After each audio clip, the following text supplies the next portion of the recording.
یہ سمجھ رہا ہوں کہ اب ہمارے مسائل بڑھتے جا رہے ہیں اور تمام مسائل کو اکٹھے چیلنج کے بجائے سب سے پہلا چیلنج ہمارا ہونا چاہیے فری خان ناؤ.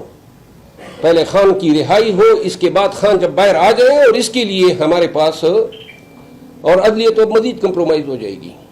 خان کی رہائی کی توقع تو ہماری عدلیہ سے ہے نا آئینی طور پہ, تو لہٰذا اور خان تبھی رہا ہوگا جب کم از کم 2 لاکھ پاکستانی میرے ساتھ ڈی چوک میں بیٹھیں گے. دھمکیاں دی گئی, بچوں کو مارا پیٹا گیا. بنارسی ٹھگ جو ہیں وہ نیشنل اسمبلی میں فارم 47 کے ذریعے لائے گئے ہیں. اب یہ کہتے ہیں ہم آئینی ترمیم کر رہے ہیں, سینٹ پوری نہیں ہے, قومی اسمبلی پوری نہیں ہے, لیکن پاکستان میں یہ ڈنڈے کے زور پہ سب کچھ کرا رہے ہیں. پاکستانی قوم ان سب کرداروں کو یاد رکھے. یہ شارٹ ٹرم میں اپنے مقاصد تو حاصل کر لیں گے, لیکن لانگ ٹرم پہ یہ اس آئینی ترمیم کے ذریعے انہوں نے پاکستان میں قانون کی حکمرانی کی تدفین کر دی ہے.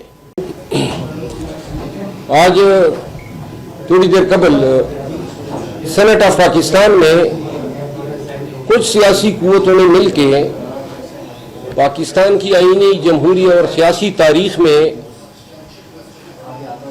ایک ایسے فعل کا ارتکاب کیا ہے جس کے ذریعے پاکستان کی جمہوریت, قانون کی حکمرانی اور عدالت کی آزادی میں انہوں نے چھرا گھونپا ہے. ابھی جو ترمیم سامنے آئی ہیں اور جن تمام سیاسی قوتوں نے اس میں مل کے کردار ادا کیا ہے, وہ ترمیم مختصر الفاظ میں سپریم کورٹ یعنی عدالت کے اندر ایک نئے عدالت کو بنا رہی ہے. پہلے سے سپریم کورٹ میں محترم جج صاحبان کے درمیان اختلافات رہے. اب سپریم کورٹ آئندہ کے لیے آپس میں برسر پیکار ہوگی. سپریم کورٹ کے اندر عدالت کے اندر ایک عدالت. دوسری بات یہ ہے کہ اس آئینی ترمیم کے پیچھے محرک وہی ہے جو ہمیشہ مارشل لا کے گزرنے کے بعد آئینی ترمیم آ جاتی تھی, اور مشرف, ضیاء الحق اور جتنے بھی ڈکٹیٹر گزرے ہیں ان کے تمام غیر آئینی غیر قانونی اقدامات کو پروٹیکشن فراہم کر دیتی تھی. آج یہ جو آئینی ترمیم ہونے جا رہی ہے, اس کا مقصد صرف یہ 2 سالوں میں جو جرائم کا ارتکاب ہوا ہے پاکستانیوں کے خلاف, بنیادی انسانی حقوق کے خلاف, جو مینڈیٹ چوری ہوا ہے, جو اصل محرک ہے کہ اس کا آڈٹ نہ ہو پائے. آڈٹ جو ہے ریزلٹ ہمارے ہاتھوں میں ہے, اور الیکشن ٹریبیونل پہ اسٹے اور الیکشن کمیشن کے کردار آپ سب کے سامنے ہیں. تو لہٰذا اس آئینی ترمیم کے ذریعے اب یہ ممکن بنا رہے ہیں کہ پاکستان تحریک انصاف کا جو مینڈیٹ چوری ہوا ہے اس کا آڈٹ کبھی نہ ہو پائے, یا کم از کم اس وقت تک جب تک یہ اسمبلی اپنی میعاد پوری نہ کر لے. ایک اور بات پاکستان تحریک انصاف کی حوالے جانب سے میں یہ آن ریکارڈ کہنا چاہتا ہوں کہ ایمل ولی خان صاحب جو ہیں وہ ایوان کے اندر بھی اور باہر بھی پاکستان تحریک انصاف کے لیڈر اور بانی چیئرمین اور دیگر قیادت کے خلاف انتہائی نامناسب الفاظ استعمال کرتے ہیں, جس پہ میں شدید مذمت کرتا ہوں. صرف اتنا بتانا چاہتا ہوں کہ پی ٹی آئی میں سارے مہذب لوگ نہیں ہیں, ہم جیسے بھی ہیں, تو لہذا نام میں ایک چھوٹی سی سکم رہ گئی تھی کہ یہ ایمل کے بجائے اینیمل ولی خان ہونا چاہیے تھا. نون کی دیکھیے اگر آئندہ یہ اس طرح آج سینٹ کے فلور پہ انہوں نے عمر ایوب خان کے خلاف جو زبان استعمال کی ہیں, اس سے پہلے میرے حوالے سے انہوں نے زبان استعمال کی, کبھی اس کو یہ نہیں کیا تھا. آج میں ان کو کہنا چاہتا ہوں کہ اب آپ کو پی ٹی آئی کی طرف سے جواب میں دوں گا اور آپ کی تسلی کراؤں گا کہ آپ زیادہ کچھے میں جا سکتے ہیں یا میں زیادہ کچھے میں جا سکتا ہوں. ایک ذاتی رائے میری ہے جو جس کا پی ٹی آئی سے کوئی تعلق نہیں ہے, وہ یہ ہے کہ میں یہ سمجھتا ہوں کہ آج جو یہ جمعیت علماء اسلام نے اس آئینی ترمیم کی جو حمایت کی ہے, میں سمجھتا ہوں کہ یہ آئینی پیکج لانے سے پہلے کی ان کی انڈرسٹینڈنگ تھی کہ ہم کہیں گے کہ یہ قاضی فائز عیسیٰ کو ایکسٹینشن دیں گے, اور یہ تمام انڈرسٹینڈنگ دی کہ پھر آپ کے مطالبہ اور پہ یہ نکال دیا, اور این یہی ہونا تھا. بہرحال یہ کوئی اصولی موقف نہیں ہے. پاکستان تحریک انصاف کی قیادت چاہتی ہیں، ابھی بھی ہماری اپوزیشن چیمبر میں میٹنگ ہوئی اور وہ چاہتے ہیں کہ مولانا صاحب کی پارٹی کے حوالے سے کوئی بیان بازی نہ ہو. تو بالخصوص ان سب نے مجھے کہا تو میں نے انہیں کہا کہ میں اپنی ذاتی رائے جو ہے ہمیشہ ایکسپریس کرتا رہوں گا. اس چیز کو ہم نہیں ہونے دینا چاہتے تھے اور یہی چیز انہوں نے کر دی. ایک اور بات، ہمارے 2 سینیٹرز اور 9 ایمنیٹس جو ہیں وہ ان کی تحویل میں ہیں. شاید سینٹ میں ڈسکوالیفیکیشن کی وجہ سے ان سینیٹرز کے ووٹ کو آج انہوں نے استعمال نہیں کیا ہے اور ابھی دیکھتے ہیں نیشنل اسمبلی میں کیا کہتے ہیں. لیکن ایک بات ہے، یہ وہ آئینی ترمیم ہے پاکستان کی آئینی اور سیاسی اور جمہوری تاریخ میں کہ جس کو کامیاب کرانے کے لیے اربوں روپے کی افرز ہوئیں، خواتین خانہ اغوا ہوئے، دھمکیاں دی گئی، بچوں کو مارا پیٹا گیا. بنارسی ٹھگ جو ہیں وہ نیشنل اسمبلی میں فارم 47 کے ذریعے لائے گئے ہیں. اب یہ کہتے ہیں ہم آئینی ترمیم کر رہے ہیں، سینٹ پوری نہیں ہے، قومی اسمبلی پوری نہیں ہے. لیکن پاکستان میں یہ ڈنڈے کے زور پہ سب کچھ کرا رہے ہیں. پاکستانی قوم ان سب کرداروں کو یاد رکھے. یہ شارٹ ٹرم میں اپنے مقاصد تو حاصل کر لیں گے لیکن لانگ ٹرم پہ یہ اس آئینی ترمیم کے ذریعے انہوں نے پاکستان میں قانون کی حکمرانی کی تدفین کر دی ہے. سب سے زیادہ دکھ مجھے ذاتی طور پہ بلاول بھٹو زرداری صاحب کے ان تقاریر اور ان میسیجز سے ہوئے جس میں انہوں نے قاضی فائد عیسیٰ صاحب کو انتہائی ایکسٹرا آرڈینری خراج تحسین پیش کیا کہ یہ ہمیں انصاف دیا. کیا انصاف دیا؟ ذوالفقار علی بھٹو شہید جو ہے اس کو تو عدالتوں نے مار دیا تھا، سپریم کورٹ نے، تو کیا اس کو زندہ کر دیا ہے؟ اور پھر بے نظیر بھٹو شہید صاحبہ کا بیٹا اور پاکستان پیپل پارٹی کا چیئر پرسن ہوتے ہوئے انہوں نے جو آئین سازی کے حوالے سے جو اپنے ویوز ظاہر کیے ہیں، 10 سال بعد پاکستان پیپل پارٹی کے لیے یہ سوالیہ نشان رہیں گے کہ آپ کے چیئر پرسن نے یہ کہا تھا. کم از کم پیپل پارٹی سے یہ توقع، بے شک آپ کرنے جا رہے تھے، خاموشی سے کر لیتے. اس کا کوئی عقلی، منطقی اور اخلاقی جواز نہیں ہے کہ آپ سیٹسفائی کریں کہ یہ ترامیم آپ کیوں کر رہے ہیں. لہذا آج نیشنل اسمبلی میں اگر یہ آئینی ترمیم پاس ہو جاتی ہے تو پاکستان تحریک انصاف کی جانب سے پورے پاکستانیوں کو میں کہنا چاہتا ہوں کہ ہمارے پاس تمام قانونی راستے بند ہو جائیں گے. کوئی آئینی راستہ ہمارے پاس قانونی راستہ نہیں ہے. پھر جو ہے ہمیں دیوار سے تو پہلے ہی لگایا جا چکا ہے.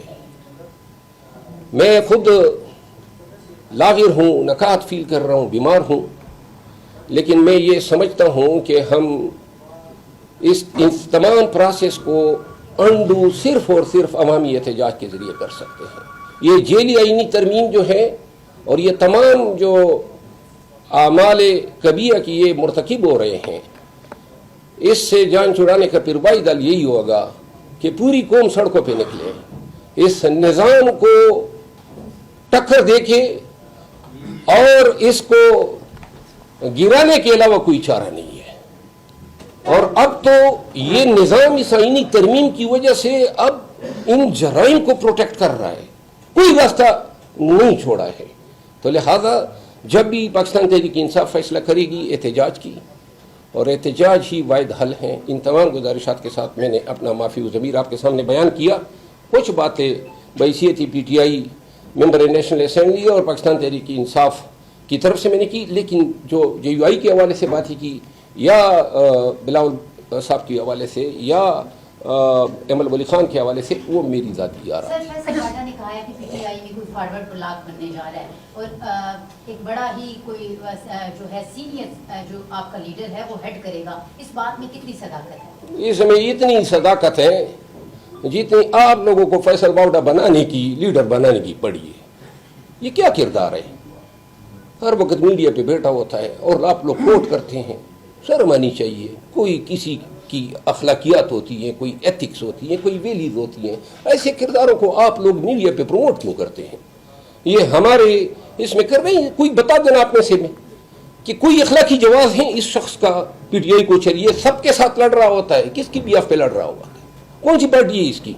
سر آپ کے جو پارٹی میں سر وکلاء کی تعداد بہت زیادہ ہے سر، خصوصی کمیٹی بنی اس میں آپ کی پارٹی شرکت بھی کرتی رہی، لیکن سر آپ لوگوں نے اپنا مسودہ پیش کیوں نہیں کیا؟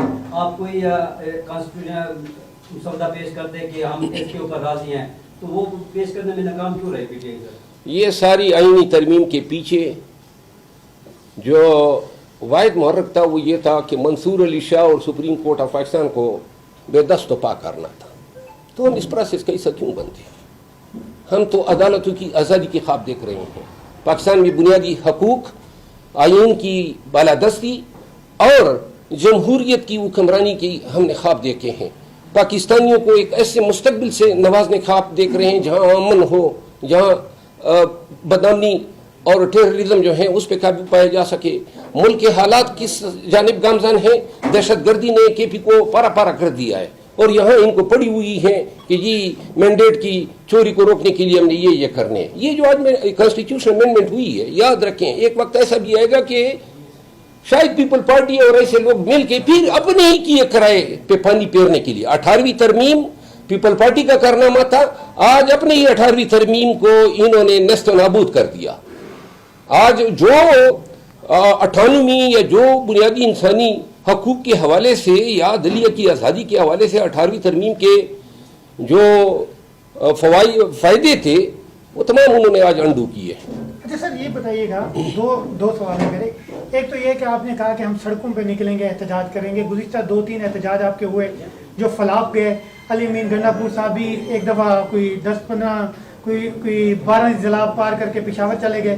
دوسری چیز یہ ہے کہ یہ جو امینڈمنٹس ہو رہی ہیں، یہ جو کانسٹیٹیوشن جسے آپ پی ٹی آئی کرائسس کہہ رہی ہے، اس کے ذمہ دار پی ٹی آئی خود نہیں ہے، کیونکہ جب وہ خود گورنمنٹ میں تھے تو پی ٹی آئی کی جانب سے جو اس وقت ترامیم ہوتی تھیں، وہاں جو قانون پاس ہوتے تھے وہ بھی کسی کے کہنے پہ ہوتے تھے، اور اس وقت بھی پارلیمان کو ہراساں کیا جاتا تھا. بنیادی طور پہ میں ایک وکیل ہوں. اگر پی ٹی آئی کے دور میں بھی بنیادی انسانی حقوق یا رولز کو بالائے طاق رکھتے ہوئے کوئی افعال ہوئے ہیں، میں ان کو ڈیفینڈ نہیں کرتا ہوں. ہر دور میں جس دور میں بھی جو بھی غلط کام ہو اس کو کنڈیم کیا جانا چاہیے. ہماری بنیادی ترجیح جو ہے وہ پاکستان کے عوام ہونے چاہیے. کہاں یہ شارٹ ٹرم اپنے آپ مقاصد کے اصول کے لیے یہ اس طرح کے پیکیجز لاتے ہیں. اور دوسری جو بات آپ نے کی نا احتجاج کے حوالے سے، ایک بات سب کو میں واضح کر دوں، مجھ پہ بھی تنقید ہوتی ہے کہ احتجاج میں آپ نہیں آئے. آئندہ کے لیے بھی یہ چیز میں سیٹ کر دوں، اگر احتجاج کی ذمہ داری مجھے سونپتے ہیں، میں جانوں اور میرا کام اس طرح کا احتجاج جس میں نہ مجھ سے رجوع کیا جاتا ہے، نہ مجھے شامل کیا جاتا ہے، نہ کسی کمیٹی کا ممبر بنایا جاتا ہے، ایسے احتجاجوں میں آنے والا نہیں ہوں. اگر مجھے تفویض کرتے ہیں اور یہ دودھ کا دودھ پانی کا پانی 10-15 دنوں میں پتہ لگ جائے گا کہ ہم احتجاج کس طرح کر سکتے ہیں. لیکن اور یہ خان صاحب کو میں نے تجویز بھی دی تھی، تو خان صاحب نے جواب میں کہا تھا کہ لیڈرشپ کہہ رہی ہے کہ آپ خود کریڈٹ لینے کے چکر میں ساتھ میں کسی کو ملاتے نہیں ہیں. وہ کس طرح نہیں ملاتا ہوں؟ 9 مئی کے بعد تو کوئی تھا نہیں جو میرے ساتھ شامل ہو جاتا. سر پٹم نے گوڑا اکیلے ہی دوڑایا، اور کریڈٹ سب کے لیے حاضر ہے نا. ہاں یہ سب مار کھائیں مل کے، تو جو مار کھائے گا اس کو کریڈٹ ملے گا. سر عمران خان کی رہائی مشکل ہوتی نظر آ رہی ہے آپ کو اس ترامیم کے بعد؟ میں یہ سمجھ رہا ہوں کہ اب ہمارے مسائل بڑھتے جا رہے ہیں، اور تمام مسائل کو اکٹھے چیلنج کے بجائے سب سے پہلا چیلنج ہمارا ہونا چاہیے فری خان ناؤ. پہلے خان کی رہائی ہو، اس کے بعد خان جب باہر آ جائیں، اور اس کے لیے ہمارے پاس اور عدلیہ تو مزید کمپرومائز ہو جائے گی. خان کی رہائی کی توقع تو ہماری عدلیہ سے ہے نا آئینی طور پہ، تو لہٰذا اور خان تبھی رہا ہوگا جب کم از کم 2 لاکھ پاکستانی میرے ساتھ ڈی چوک میں بیٹھیں گے. اور یہ اس کو بڑبولے کی بات نہ سمجھے. 9 مئی کے بعد بھی کوئی تصور نہیں کر سکتا تھا کہ پی ٹی آئی کا ایجنڈا جو ہے کوئی لہرا سکتا ہے. لاکھوں لوگ میرے ساتھ نکلیں گے بھی، صرف اور صرف اللہ کرے کہ ہمارا کنسنسس ڈیولپ ہو. ہمیں یہ کرنا چاہیے تھا. 6 ماہ شاید ہم نے ضائع کر دی ہے. احتجاج حل ہے، اور احتجاج کے لیے احتجاج کمیٹی بننی چاہیے. یہ ہمارے پارٹی کے اندرونی مسئلے مسائل ہیں، اور خان کو میں نے تجاویز دی تھی، انہوں نے میرے ساتھ کمٹمنٹ کی تھی کہ ہم اس طرح کریں گے، لیکن بعد میں شاید کچھ حضرات کو یہ آئیڈیا پسند نہیں تھے، تو اس وجہ سے جو ہیں اس پہ عمل درآمد نہیں ہو سکا. سر جیسے علی امین گنڈا پور صاحب ڈی چوک سے چلے گئے تھے کارکنان کو چھوڑ کے، تو کیا سمجھتے ہیں کہ 2 لاکھ لوگ نکلیں گے آپ کے ساتھ؟ میرا خیال ہے علی امین خان کے چلنے کے حوالے سے یا ڈی چوک میں ایک علی امین خان تو نہیں ہے نا پی ٹی آئی میں، کروڑوں لوگ ہیں. اگر وہ انڈر ریڈ آ گیا تھا، اس پہ چاپا لگ گیا تھا، تو ہزاروں لیڈرز ہیں، ایم این ایز ہیں، ایم پی ایز ہیں، مرکزی کا تنظیم ہے، تو ان کو چاہیے تھا نا کہ جاتے اور اس کو ٹیک اوور کرتے. ایک علی امین پہ کیا الزام دھر رہے ہیں؟ اور لوگ جو ہیں مر تو نہیں گئے تھے. ان کا کام تھا نا کہ جا کے بیٹھ جاتے. اگر یہ لیڈرشپ بیٹی ہوتی، 70,000 لوگ آئے تھے ڈی چوک پہ، بہت گولڈن اپرچونٹی ہم نے ضائع کر دی اور ان بیچاروں نے مار کھائی. اور جہاں تک بات ہے، بالکل ورکر اور قیادت کے بیچ اعتماد کا فقدان پیدا ہوا ہے، اور اس اعتماد کے فقدان کو ریموو کرنے کے لیے ضروری ہے کہ جب آئندہ ایجیٹیشن یا احتجاج کی کال ہو تو کچھ اس انداز میں ہو کہ ورکر یہ یقین رکھے کہ اگر ہم مار کھائیں گے تو لیڈر بھی ساتھ میں کہیں گے. اور انشاءاللہ اگر آئندہ احتجاج ہوتا ہے اور مجھے اس میں ذمہ داری دی جاتی ہے تو یہ ممکن ہی نہیں ہے کہ میں ورکر کو اکیلا چھوڑوں. جب تک ہوں گے ساتھ میں ہوں گے اور اکٹھے ہوں گے. سر آپ کے بہت سارے لیڈرز تو ایسے بھی ہیں جو 15-20 کارکنان کو اکٹھے کر کے ویڈیو پیغام جاری کر دیتے ہیں، ورک فرام ہوم کر رہے ہیں، لیکن قوم آپ کو دیکھنا چاہ رہی ہے، آپ کب نہیں کر رہے ہیں موبائل؟ میں یہ کہہ رہا ہوں نا، 6 ماہ ضائع ہو گئے. میں تو کہہ رہا ہوں نا کہ مجھے ذمہ داری دے، لیکن مجھے نہیں دی جا رہی ہے. مجھے تو سائڈ لائن کیا گیا ہے. یہ جو اتنے احتجاج ہوئے سوائے اسلام آباد کے جلسے کے، کسی احتجاج میں نہ مجھے کسی نے دعوت دی، نہ کسی کمیٹی میں ڈالا، نہ کسی نے بلایا، نہ کسی نے کہا. 1 ماہ بیمار رہا، کسی نے بیمار پرسی تک نہیں کی. تو لہٰذا میں اب اپنے تئیں خود ہی لیڈر بن کے کہوں کہ نہیں، پی ٹی آئی پہ میں اب ایک لیڈر آ گیا ہوں اور میں خود احتجاج کی کال دے رہا ہوں. یہ خان کا فیصلہ ہونا چاہیے اور خان کو یہ فیصلہ کرنا چاہیے، اور علی امین خان کو اس احتجاج سے علیحدہ کیا جانا چاہیے. علی امین خان وزیر اعلیٰ ہیں، نون والے جو ہیں گردان کرتے رہتے ہیں، صوبہ جو ہے مرکز پہ چڑھ دوڑا.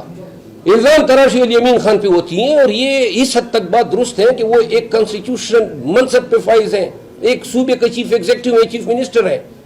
آپ کیوں یہ جواز نون کو فراہم کر رہے ہیں؟ ہم لوگ ہیں نا اس احتجاج کو کرنے کے لیے. اور علی امین خان یہ 4 احتجاج یا 5 احتجاج انہوں نے کیے، اور اگر وہ نہ ہوتا تو شاید مجھے تو نظر آ رہا تھا کہ یہ احتجاج بھی نہ ہو پاتے. تو لہٰذا علی امین خان میں یہ سمجھتا ہوں کہ اس کو صوبہ سنبھالنے دیا جائے. یہ احتجاج کا کام ان کو تفویض ہونا چاہیے جن کا کام ہے.